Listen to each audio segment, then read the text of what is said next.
para sua exposição ao professor doutor em Economia pela Universidade de Campinas, Unicamp, professor Pedro Rossi. Obrigado.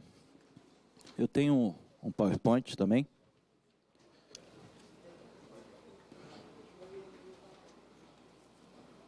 Isso, muito obrigado.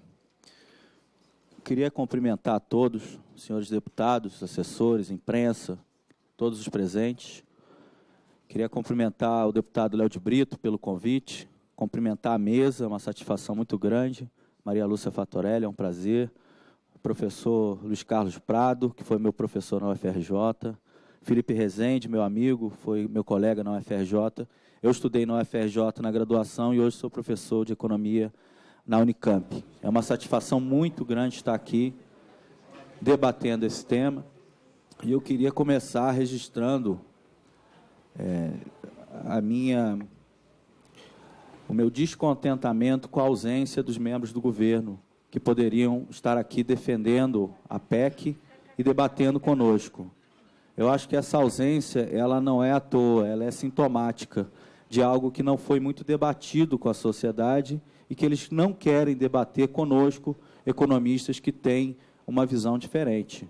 Eu já tive a oportunidade de debater na audiência no Senado, com os senhores representantes da Fazenda, o Mansueto de Almeida, o Marcos Mendes, e ali nós desconstruímos vários dos mitos que eles estavam colocando no discurso. O Felipe Rezende estava presente, nós fizemos um debate franco, né, e desconstruímos, inclusive, estatísticas que eles estavam colocando para debate que estavam equivocadas e argumentos que eles colocaram para o público que, na verdade, não se sustentavam. Né? No fundo, a gente precisa desobstruir o debate econômico. O debate econômico está muito obstruído, em particular, aquilo que sustenta essa PEC, né, que são argumentos, na minha opinião, falaciosos. Ora, se há um contraditório, é preciso debater esse contraditório, coisa que não está sendo feita. Não há espaço no debate hoje para que esse contraditório seja colocado em discussão. Eventualmente, os deputados podem não concordar comigo, mas é importante que essa discussão ela seja feita e seja realizada. Então, eu queria registrar aqui que os nossos representantes não estão aqui para discutir conosco, o que é uma pena, porque enriqueceria esse debate. Eu desconfio que eles não vão conseguir sustentar os argumentos que eles colocaram para sustentar essa PEC. Os argumentos que estão postos na cartilha do governo, que foi lançada pela Fundação Ulisses Guimarães, cujos argumentos são toscos, desculpa a palavra, mas os argumentos são muito ruins, a gente pode discutir isso, né, e a fala do próprio ministro da Fazenda, né, que compara a economia com a dona de casa, né, que fala que a austeridade ela traz o crescimento de volta. São argumentos que são questionáveis do ponto de vista econômico, por isso é importante debatê-los, coisas que nós vamos fazer aqui, pena que não há aqui o outro lado para se defender. E aproveitando... Pois não? Bom, o pessoal da TV pede para eu ficar mais para cá, então eu obedeço. Aproveito para... mais próximo aqui do painel. Muito bem, fui instruído aqui para o meu palco, eu acho que agora vai funcionar. Eu queria começar discutindo esse documento, que foi lançado ontem aqui no Salão Verde. É um documento coletivo, não é assinado por pessoas, é assinado por instituições. Ele reúne discussões e debates de dezenas de economistas que, por meio de diversas palestras, diversos encontros, diversas discussões, consolidaram e reuniram uma visão sobre a questão fiscal no Brasil. Tá? Ele é muito mais do que uma crítica à PEC. Ele é um documento estruturante, com 60 páginas, que aborda as questões fiscais de maneira profunda, por meio de estatísticas, por meio de relatos de experiências históricas e por meio de uma argumentação teórica que se contrapõe à discussão que está posta no debate público. Esse documento chama Austeridade e Retrocesso, Finanças Públicas e Política Fiscal no Brasil. Ele está disponível na rede, no site brasildebate.com.br, em outros sites, ele está circulando nas redes, e é um documento importante, ao meu ver, para o debate da PEC. Nem todos precisam concordar com esse documento, mas ele se contrapõe veementemente aos argumentos que estão postos no debate público. E aí eu vou fazer uma síntese do que eu acho que é essa PEC, para a gente ir discutir ponto por ponto o que, na verdade, está em questão, né? A minha maior crítica a essa PEC, e é o que está posto nesse documento, né, ou seja, ratificado por dezenas de economistas, é que, no fundo, essa PEC ela não resolve o problema fiscal brasileiro, ela não se dispõe a isso. Essa PEC ela é muito mais do que isso. Ela não equilibra o fiscal, ela não traz o crescimento de volta. O que ela faz? Ela reformula o Estado tal como a gente conhece. Ela é um projeto de país. Por isso, ela deve ser discutida como tal, e não como uma PEC de equilíbrio fiscal. Ela deve ser discutida no âmbito de um modelo de sociedade que a gente almeja. Muito bem. E aqui eu vou direto aos pontos que nos interessam sobre a PEC 241. Primeiro, a PEC parte de um diagnóstico equivocado. Qual é o diagnóstico? Inclusive, que está na cartilha do governo, que o excesso de gastos gerou um desequilíbrio fiscal. O excesso de gastos primários gerou um desequilíbrio fiscal. Ora, a dívida pública brasileira e o seu montante, ela não deriva de um desequilíbrio de gastos primários, senhores, como nos é repetido diariamente. A dívida pública brasileira, nos últimos anos, ela só pode ser entendida se a gente entender a complexidade da política macroeconômica. Então, nos últimos anos, 10, 15 anos, o governo acumulou reservas, e para acumular reservas, o governo compra reserva e troca por dívidas, emite dívidas. Então, de um lado ele acumula um ativo, do outro lado ele acumula um passivo, a dívida cresce. Tá? Essa acumulação de reservas, ela foi a grande responsável pelo crescimento da dívida bruta no Brasil nos últimos 10 anos. Não foi o gasto primário. Tanto não foi o gasto primário, que nós só tivemos déficit primário nos últimos 2 anos. Como que 2 anos de déficit primário vão ser responsáveis por uma explosão da dívida? Não é verdade. A dívida subiu por conta dessa estratégia, que é uma estratégia de acumulação de ativos, que a gente pode discutir se está certo, se está errado, mas a dívida cresceu por causa disso, não por causa do gasto primário. Tá? Nos anos recentes, a dívida cresceu mais, por quê? Porque o PIB retraiu, o denominador onde a gente analisa a dívida retrai, caiu muito, as receitas caíram muito, e o gasto com juros, ou seja, o déficit nominal, subiu muito.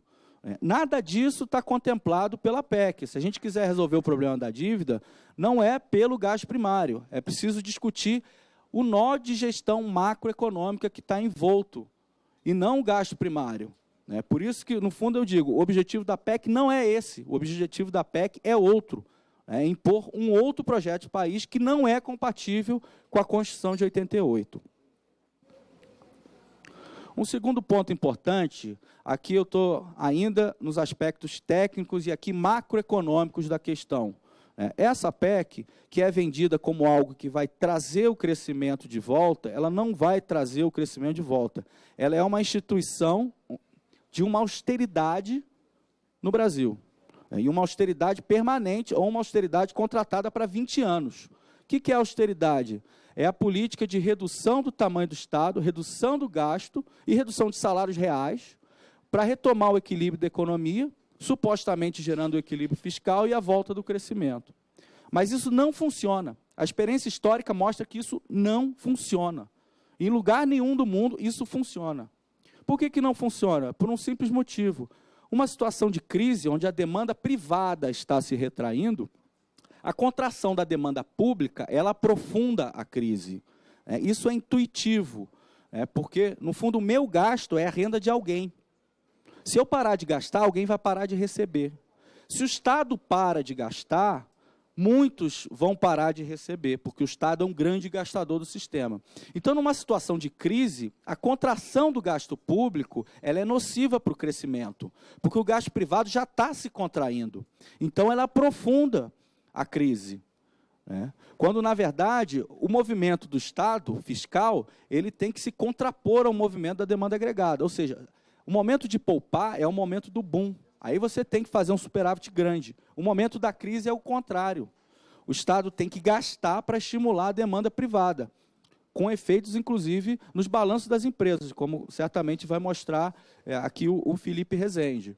Né? E o que essa PEC está dizendo? Ela está dizendo, não, agora o Estado, independente de qualquer coisa, vai gastar esse montante, ou seja, e isso vai contribuir zero para o crescimento. Né? É um crescimento zero do gasto real primário. Né? O Estado vai estar permanentemente puxando o crescimento para trás. A PEC não é anticíclica, como fala na exposição de motivos, que os senhores devem ter lido. Ela não é nem acíclica, como eu falava antes. Eu me dei conta que, no fundo, essa PEC ela é contracíclica. Ela está sempre puxando o crescimento para trás. Se a gente pensar nas variáveis de demanda, né, que a gente tem o consumo das famílias, tem o investimento, tem as exportações, as importações e o gasto público. O gasto público vai crescer sempre 0%. Evidentemente, um ano mais, outro ano menos, por conta da inflação do ano anterior. Mas, na média, é 0. Ele vai estar puxando para trás o PIB. E vai exigir um esforço muito maior da demanda privada. Né? O que é muito complicado. A gente tem que acreditar no que o governo está falando, que, aliás, já há algum tempo o governo tem falado, mesmo o governo anterior, desde que assume o Levi, a gente ouve essa história, que vai fazer um ajuste fiscal, que a confiança vai retornar, e que o crescimento vai voltar por conta do investimento, etc. Essa história, o Levi já falava no final de 2014. Né? De lá para cá, a gente continua cortando o gasto, né, e o crescimento não volta, a confiança não volta, por um simples motivo, né, porque isso é uma hipótese irrealista. É o que o Prêmio Nobel de Economia, Paul Krugman, chamou da fada da confiança, a fadinha da confiança. A gente vai acreditar em algo ilusório que vai retomar a confiança do setor privado. Isso não existe. O empresário investe por quê? O empresário investe quando ele olha para frente e aí ele vê lucro, ele vê demanda pelos produtos dele. Se ele olha para frente e vê desemprego, vê renda baixa, ele não vai investir. Ele vai retrair o gasto dele. Ele vai aplicar em juros. Então, a fada da confiança ela não existe. Nesse sentido, numa depressão, o que o governo tem que fazer? Tem que estimular o crescimento, tem que estimular a demanda privada e não contrair a demanda pública, como está sendo feito aqui. Então, é uma falácia dizer que a PEC vai retomar o crescimento. Desculpa, mas é uma falácia.